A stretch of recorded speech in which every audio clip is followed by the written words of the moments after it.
My name is Arturo. My own son, the man I raised with calloused hands and sleepless nights, asked me to hide my truck because it embarrassed him in front of his new wealthy neighbors.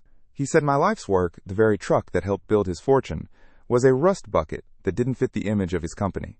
He looked at me, not with anger, but with something worse, pity, as if I were a piece of the past he needed to sweep under the rug. It was at that moment, standing in his perfect, sterile driveway, that I truly understood I had become a ghost in the life I had built for him. A ghost in the life of luxury I had funded. What would you do in my place? Listen to my story until the end and tell me, what would you have done? Also, let me know from which city in Mexico you're listening. I need to know I'm not alone in this. If you want to hear more stories like this one, subscribe to the channel.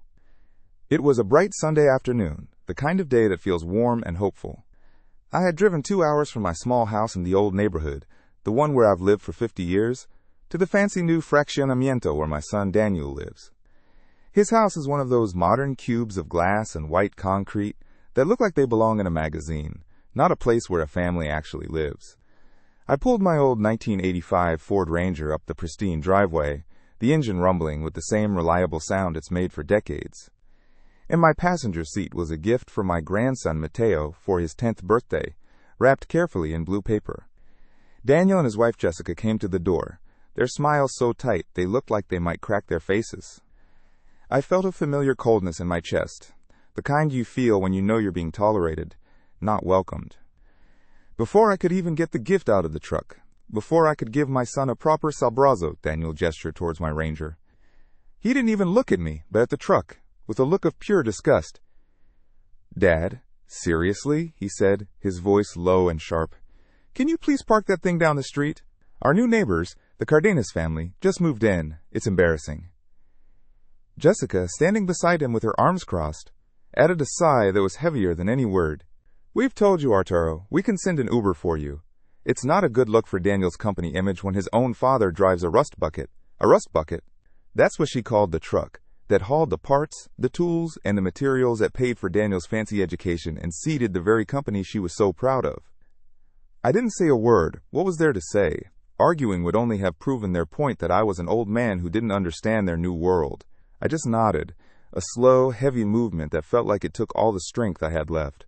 The warmth of the afternoon sun suddenly felt scorching and hostile. I turned around, got back into the driver's seat, and the familiar smell of old vinyl and engine oil felt like my only friend in the world. The door closed with a solid thud, a sound of finality. I put the key in the ignition, and the engine started right up, faithful as always. I could see them in my rearview mirror, standing there, watching me retreat like I was a delivery driver who had come to the wrong address. They didn't go back inside until my truck was completely off their perfect, paved driveway. I drove 3 blocks down, past houses that were more like fortresses, and parked under a jacaranda tree. The silence in the cab was deafening.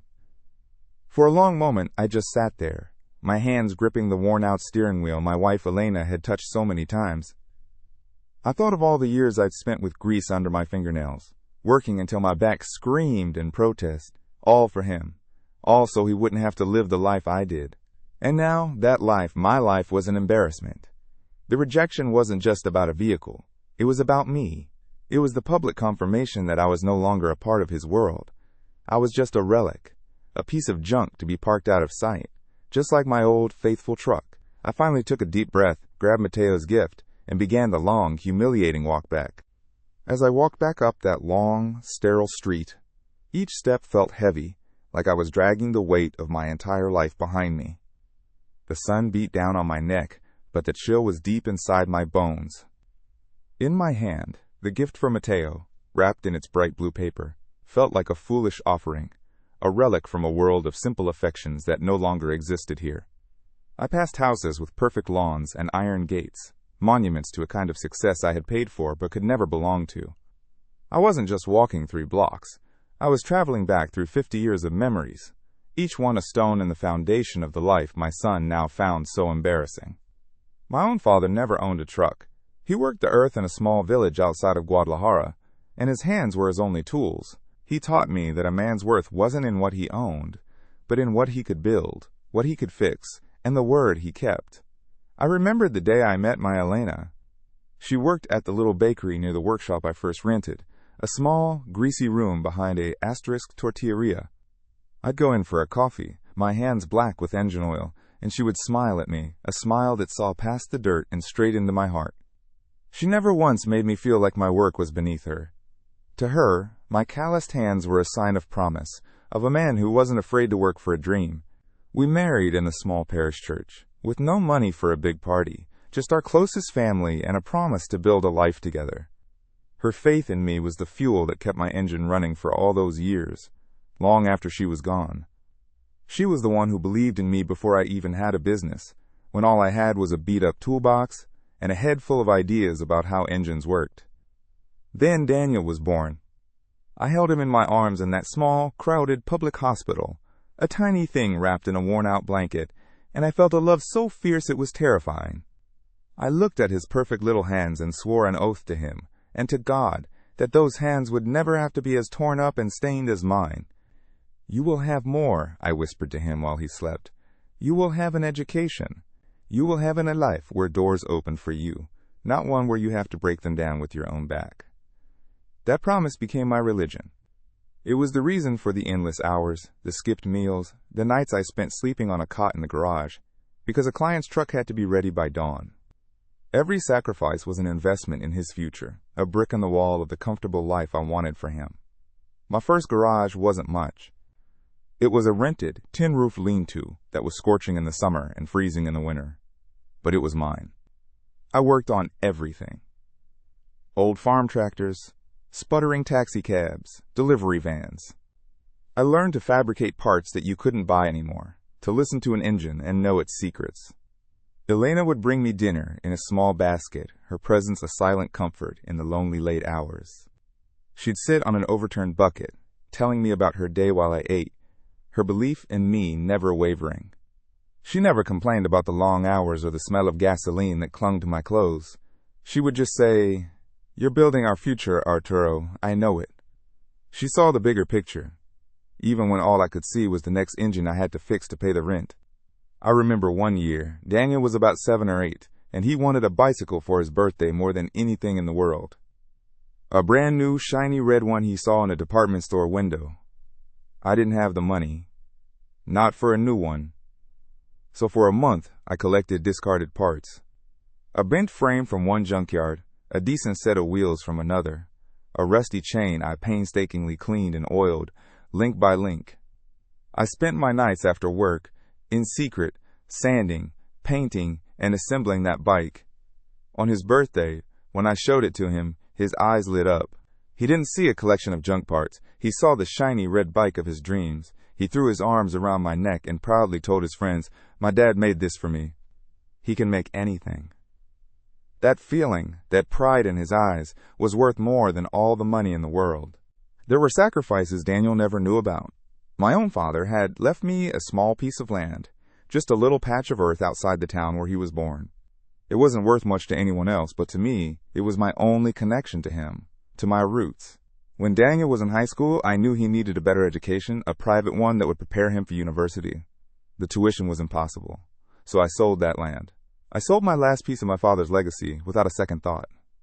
I told Elena it was just a business decision, an investment in the garage. But she knew. She looked at me with those knowing eyes and just squeezed my hand. We never spoke of it again, but that sacrifice hung in the air between us, a testament to the future we were building for our son, a future built on the pieces of our own past. I taught him everything I thought was important, not just how to change a tire, but the value of a promise. I remember when he got his first car, a used Tsuru I had bought as a wreck and spent months restoring for him. It was his 16th birthday. I handed him the keys and said, "This car is your freedom, but it's also your responsibility. Take care of it, and it will take care of you. It's like people. Call me Joe. What you give is what you get back." He was so proud of that car. For a few years, it felt like we were connected. He'd come to the garage, and we'd work on it together. He'd ask for my advice. I thought I was teaching him about mechanics, but I realized now I was trying to teach him about life, about loyalty and care. He learned the mechanics well enough, but the other lessons, it seems, never really stuck. Then Elena got sick. It was a shadow that fell over our house, slowly at first, then all at once. The world shrank to hospital waiting rooms, the smell of antiseptic, and the hushed, grim voices of doctors.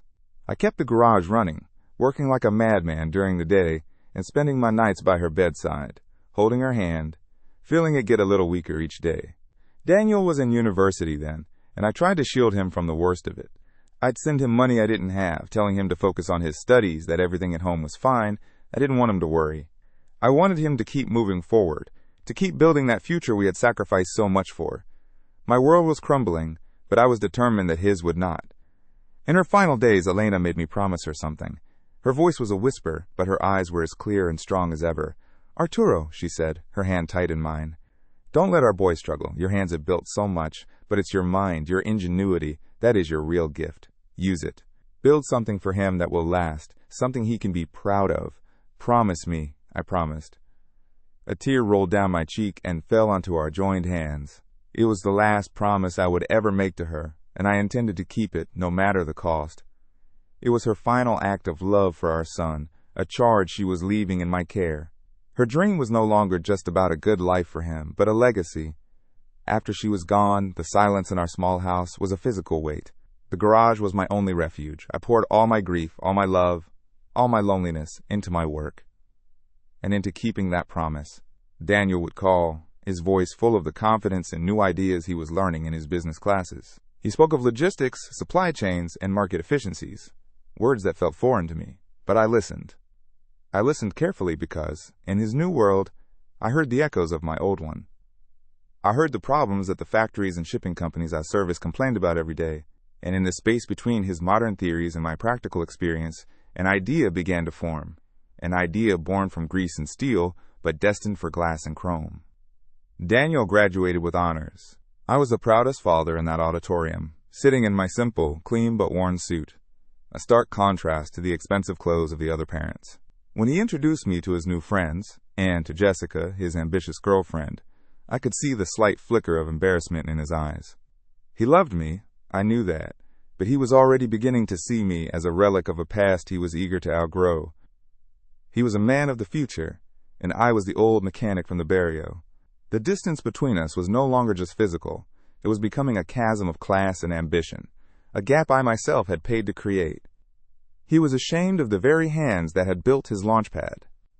It was my idea, the whole company. Apex Freight Solutions, as he calls it now. It was born on my greasy workbench, sketched out on the back of old invoices. I saw the need. Local industries struggled with moving heavy, specialized machinery. The big national companies were too expensive and unreliable. I knew the trucks, the routes, the maintenance schedules, the clients. I knew it inside and out. I spent almost a year refining the plan, using everything I had learned over 30 years of work. I created a complete business model, from pricing structures to client acquisition strategies. It was the most complex machine I had ever designed, and it was all for him. It was my promise to Elena, taking shape on paper. I presented it to him not as a gift, but as a suggestion. "Mijo, I've been thinking about what you've studied," I said one evening. "I have this little idea, maybe it's nothing." I watched him read through my notes, his initial skepticism turning to excitement as he recognized the business school principles I had deliberately woven in. He saw the potential immediately. He took my raw, practical plan and dressed it up in his corporate language. With spreadsheets and presentations, he made it his. He never once stopped to ask how an old mechanic could have come up with such a detailed and sophisticated logistical strategy. He just saw an opportunity and seized it, believing his brilliance was what recognized its value. Then came the moment to fund it. I sat him down at the same kitchen table where he used to do his homework and told him I had been saving. I had sold the garage, my life's work, and combined that money with every peso I had ever put away. It was a fortune to me, my entire net worth. I presented him with the cashier's check. And then, I presented him with the papers my old friend and lawyer, Don Ramiro, had drawn up. "It's just a formality, Daniel," I told him. "A silent partnership agreement.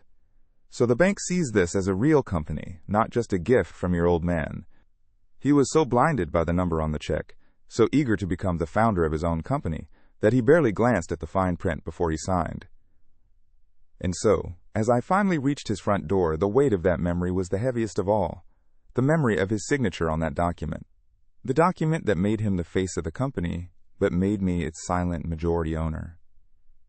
It was a secret I had kept for 20 years, a promise to his mother held in trust. I raised my hand, the gift for my grandson still clutched in it, and knocked. The door swung open, and the sound of the party, of laughter and music from a world I had built but was not welcome in, washed over me. Jessica stood there, her smile as fake as the manicured lawn. "Arturo," she said, her voice dripping with false sweetness, "we were wondering where you went. Come in, come in." I walked into the party feeling like a stranger who had crashed a wedding. The air was thick with perfume, the clinking of glasses, and a kind of laughter that sounded polished and rehearsed. Daniel, seeing me, quickly came over, put a hand on my shoulder, and guided me towards a corner. "Dad, good, you're here. Mateo is over there with his friends. Go say hi." He said it with the forced enthusiasm of a host dealing with an unexpected guest. He didn't introduce me to anyone. I was just a satellite to be placed in a quiet orbit, far from the center of his universe. The gift in my hand felt heavier now, like a stone I had carried from a distant, forgotten land. I was inside the fortress, but I was still on the outside of their lives. This coldness hadn't appeared overnight. It had crept in slowly, like a fog, starting the day Daniel married Jessica. In the beginning, she was all smiles and polite deference, calling me Sulgro with a sweetness that never quite reached her eyes. She would visit my little house and say things like, "Oh, Arturo, this place has so much character." It was the way she said character, as if it were a polite word for old and poor. She would run a delicate finger over Elena's old wooden furniture and then subtly wipe it on her pants. She was an expert in the art of the polite insult, the kind that makes you feel small without giving you a reason to fight back. She was planting the seeds of shame in my son, and I was watching them grow. The phone calls were the first things to change. After Elena passed, Daniel and I had a standing Sunday morning call. We talked for an hour about everything and nothing. The Chivas game, a difficult engine I was working on, his classes. But after Jessica, the calls got shorter. 10 minutes, then 5. "Dad, I'm just heading out," he'd say, the sound of Jessica's voice in the background telling him they were late. Soon, the Sunday calls stopped altogether. They were replaced by hurried, once-a-month check-ins. "Everything okay, Dad? Need anything? Great. Talk soon." The conversations became transactions, a duty he had to perform. I stopped telling him about my life because I could hear he wasn't listening. Then came the first forgotten birthday, my 70th, a milestone. I spent the day waiting for a call that never came. Around 6 in the evening, a delivery boy brought a giant, ridiculously expensive basket of exotic fruits and cheeses to my door. The card was written in Jessica's perfect, cursive script. "Happy birthday, Arturo. Wishing you the best. With love, Jessica and Daniel." His name was just an appendix to hers. It was an obligation fulfilled, a box checked. I gave most of the fruit to my neighbors. What was I going to do with the dragon fruit? I would have traded that whole basket for a 5-minute phone call from my son, a real one, where he remembered the day on his own. My grandson, Mateo, was my last bridge to their world. When he was a little boy, he loved spending Saturdays with me in the garage. His eyes would light up watching me take an engine apart. I taught him how to hold a wrench, how to sort screws and bolts. He called my old truck El Abuelo Movil. But as he grew, Jessica began to build a wall between us, brick by brick, with excuses. "He has a birthday party, Arturo." "He has a tennis lesson." "He's just so tired from school this week." The visits dwindled from every weekend to once every few months, and then only on holidays, always at their house, on their terms, where she could supervise our every interaction. I remember one Navidad. I had spent weeks restoring an old pedal car, painting it the brilliant red of a classic sports car. I was so proud of it. It was a piece of my world, a world of making things with your hands that I wanted to give to him. When Mateo unwrapped it, his face lit up for a second, but Jessica was there instantly. "Oh, how vintage," she said, her smile thin. "But where will we even put it, darling? It's so big." She steered him away towards a pile of expensive plastic toys and electronics. The pedal car was quietly moved to their garage, where it collected dust. It was another piece of me, another piece of my love, that was deemed too old, too big, too inconvenient for their new life. The family dinners became exercises in humiliation. I would sit at their enormous dining table, a relic among their successful, beautifully dressed friends. They'd talk about skiing in Colorado, about stock options, about the new chef at some restaurant I'd never heard of. I would try to join in, maybe tell a story about how I once fixed a generator for the whole neighborhood during a blackout. But my stories, once the source of my son's pride, now just hung in the air, followed by an awkward silence, until Jessica would skillfully change the subject. "Who needs a refill?" she'd ask brightly, and just like that, I was erased from the conversation again. I learned to just eat quietly and watch. It wasn't just emotional distance, it was physical. Every few years they moved further away. First, from a nice apartment in a middle-class area to a large house in a newer, more exclusive part of the city. Then, to this palace in the asterisk fraccionamiento, a place so far away in distance and in spirit from my barrio that it felt like another country. Each move was a celebration of their success, but for me, it was another nail in the coffin of our closeness. The excuse was always better schools or more space, but I knew the real reason. They were running away from where they came from. They were running away from me. Jessica's influence was subtle but constant. She never raised her voice at me. It was worse than that. It was a quiet campaign of undermining. She would suggest that Daniel hire a driver for me, for my safety, implying I was too old to drive. She'd buy me new clothes, always things that were not my style, saying my old shirts were getting a bit worn, as if my comfort was an embarrassment to her. It was a strategy of 1,000 small cuts, each one meant to remind me, and Daniel, that I was a project to be managed, a problem to be solved, not a father to be loved. She was slowly reframing me as a burden in my own son's eyes. The day Daniel changed the company name was a profound blow. I had suggested Logistica Martinez, a name that carried our family, our history. For the first few years, he used it. It was a source of private pride for me every time I saw one of those trucks. Then one day a brand new truck passed me, gleaming in white, with the words Apex Freight Solutions in cold blue letters. I felt a hollowness in my chest. When I asked him why, he barely looked up from his phone. "Branding, Dad. Market presence. Martinez just doesn't sound corporate enough. It's about perception." He had sold our name for perception. He had traded his heritage for a brand. Then the grandchildren, Mateo and little Sofia, started calling me Don Arturo. The first time Mateo said it, it stopped me in my tracks. "Who taught you to call me that?" I asked. He looked at his mother, who smiled and said, "It's a sign of respect, Arturo. We want them to have good manners." But it wasn't respect. It was distance. Abuelo is a name of love, of family. Don Arturo is what a stranger calls you. It was another wall, a formal boundary erected, where there should have been an embrace. She was teaching my own grandchildren to see me as an outsider, a formal acquaintance, not the man whose blood ran in their veins. There used to be an empty chair at our table. After Elena died, I always left her place set at family meals in my little house. It was our way of keeping her with us. But at their house, at their grand table set for 20, there was no empty chair. There was no space left for memory, no room for the woman whose final wish, whose sacrifice, had paid for every single plate and silver fork they owned. It was as if she, along with me, had been declared obsolete, a part of a history they were actively trying to forget. Their future was so bright and shiny that it had no room for the shadows of the past that had made it possible. I learned not to show up unannounced. One Saturday, I was nearby and decided to stop in with some ices Draco Pan Dulce from our old neighborhood bakery, a treat Mateo used to love. The maid answered the door, looking horrified. "The Señor and Señora are entertaining," she whispered. Jessica appeared behind her, pulling a silk robe tightly around herself. "Arturo, what a surprise!" "We're having some friends over. It's really not a good time." I could hear the laughter and splashing from their pool.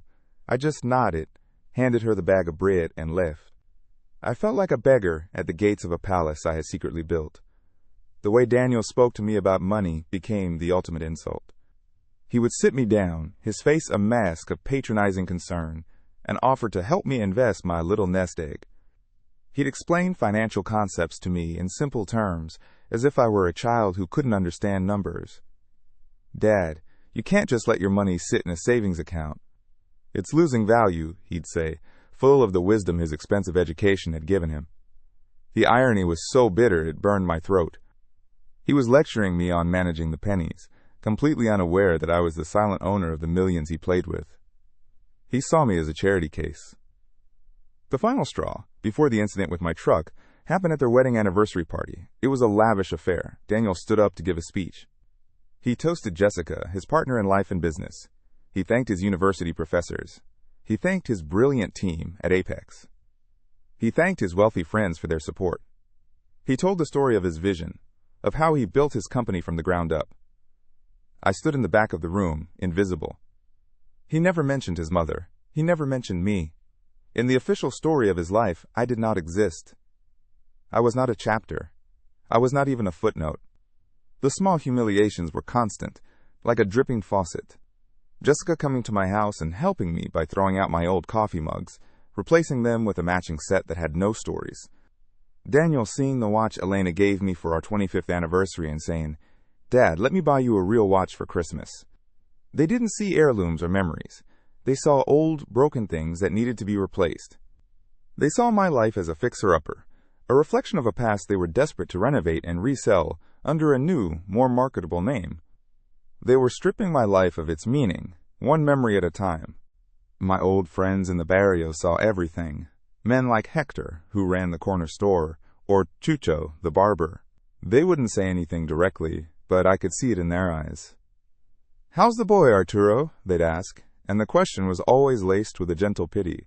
I'd just nod and say, "Working hard, doing well." What else could I say?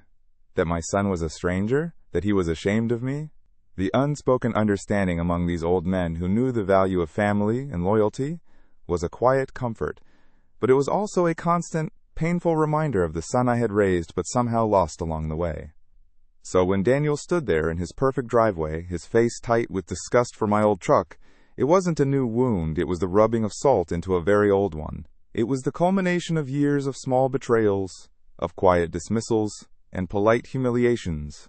Hiding my truck was just a physical manifestation of what he had been doing to me for years. Hiding me, hiding our past, hiding the very foundation upon which his shiny, successful life was built. In that moment, I wasn't just an old man with a rusty truck. I was the living, breathing, embarrassing secret he wished he could park 3 blocks away, permanently. And so I stood there, in that corner of the party, invisible. I watched my son, Daniel, moving through the crowd, the king of a castle I had built and was now forbidden from entering. He was laughing, accepting congratulations on his success, on the beautiful home, on his perfect family. And as I watched him, the humiliation over my truck began to fade, replaced by a cold, hard clarity. It was like a rusty gear in my mind, stuck for years, had finally been jolted loose with a deafening crack. In that moment, surrounded by the evidence of his wealth, I finally understood the true nature of the promise I had made to his mother. I had failed her, not by failing him, but by succeeding too well and in the wrong way. Elena's last words echoed in my head, but this time they sounded different. "Don't let our boy struggle," she had said. For years I had interpreted that as a command to pave his way with money, to shield him from every hardship. But standing there, a ghost at his feast, I realized my mistake. The struggle she meant wasn't about money or hard work. It was the struggle for character, the fight to become a good man, a decent human being. By removing every obstacle from his path, I had not saved him from struggle. I had robbed him of the chance to build his own strength, his own gratitude, his own soul. I had given him a kingdom, but had forgotten to teach him how to be a king. "It's your mind, your ingenuity, that is your real gift," she had told me. And she was right. My greatest creation wasn't the thousands of engines I had repaired or the garage I had built from nothing. It was the idea for Apex Freight Solutions. It was the blueprint, the strategy, the very soul of the company he now claimed as his own. They saw my calloused hands, my oil-stained clothes, my old truck, and they assumed the man attached to them was simple. They saw a relic from a bygone era, a man who understood wrenches and gears, but not spreadsheets and market shares. They never once imagined that the same mind that could diagnose a dying engine could also design a multi-million peso business. Their condescension was my perfect camouflage. They underestimated me. That was the simple, brutal truth. To Daniel and Jessica, I was a kindly, slightly pathetic old man to be managed, A problem of image and optics. They thought my world was small, confined to the four walls of my little house and the memories of my old garage.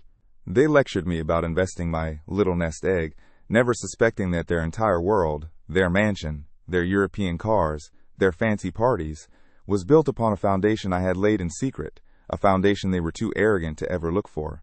They were so busy looking down on me that they never thought to look at the ground beneath their own feet, to check the signature on the deed to their own lives.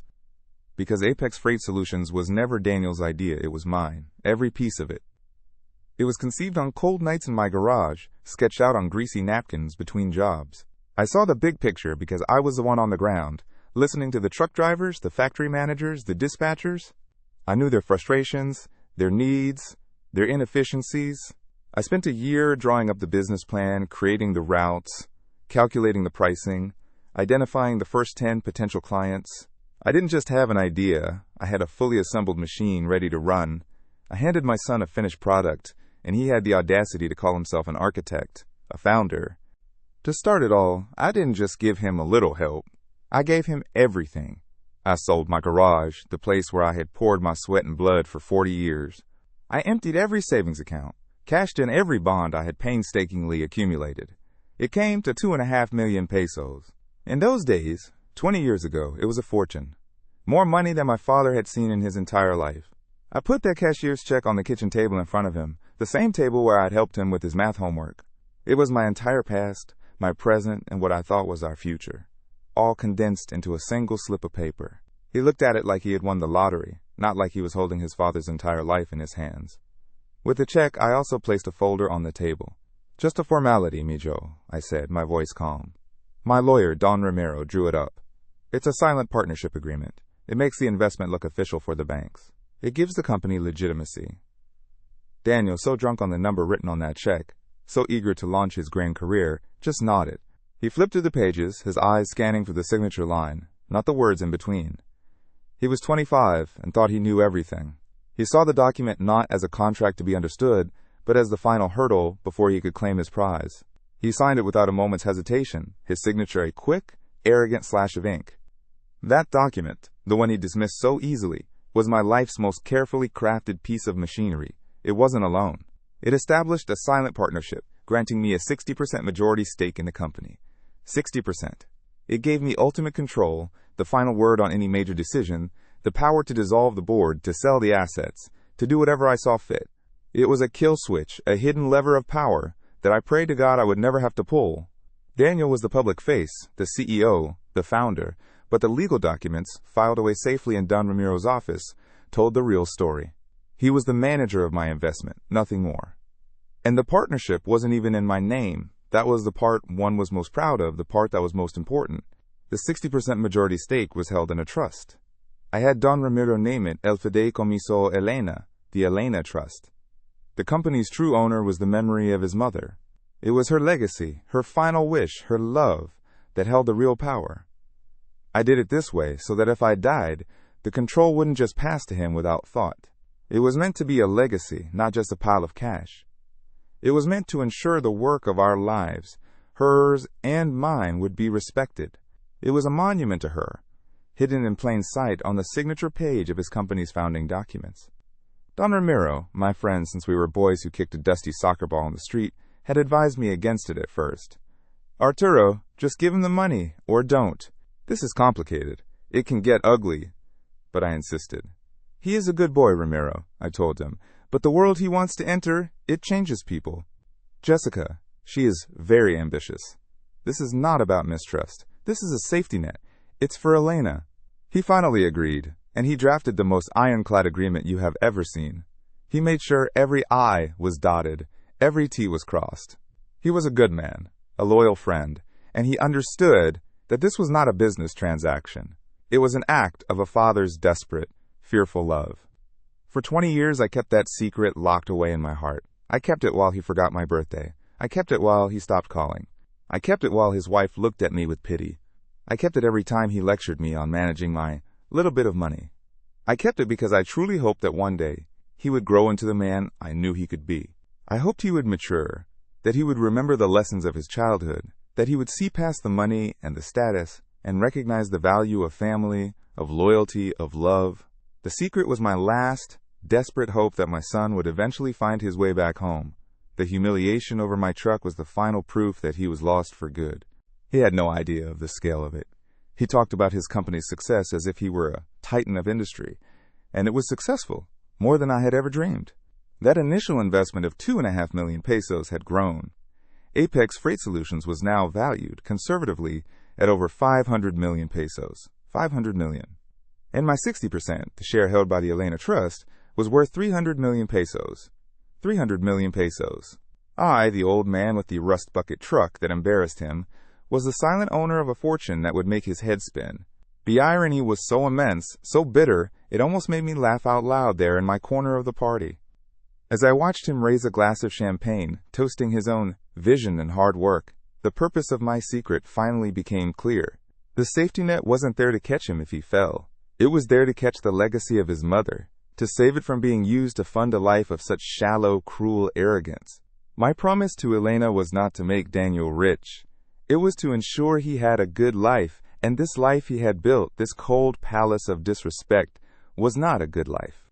It was a hollow one. The money had poisoned him, and I, his father, had supplied that poison, hoping it would be a tonic. I had to fix it. I had to honor her. The Elena Trust was not created to enable this monster of ingratitude. It was created out of love, and its power had to be used for something that reflected that love. A new plan began to form in my mind, as clear and precise as a schematic for a new engine. It was a plan that would not involve shouting or arguments. There would be no dramatic confrontation, no tearful airing of grievances. My justice would be as silent and as powerful as the secret I had kept for 2 decades. It would be an act of quiet correction, a rebalancing of the scales. The feeling that washed over me was not anger or a desire for revenge. It was resolve, a profound, calm, and absolute sense of purpose. I was no longer the victim in this story. I was not the embarrassing old father to be hidden away. I was the founder. I was the majority owner. I was the source of it all. I was the one who held the signed paper, the one who had the trusted lawyer, the one who held the 300 million peso truth in the palm of his hand. The power had always been mine. I had just chosen, out of love, not to use it. Now, out of that same love for my wife, for my own dignity, for the values we stood for, I would. My decision was made. Standing there, I felt a weight lift from my shoulders, a weight I hadn't even realized I was carrying for 20 years. The party noise faded into a dull hum. I saw my path forward. The next morning, I would not call my son. I would not text my grandson. I would make one phone call, and one phone call only, to my old friend, Don Ramiro. Ramiro, I would say, it is time. I need you to prepare the paperwork to dissolve the Elena Trust.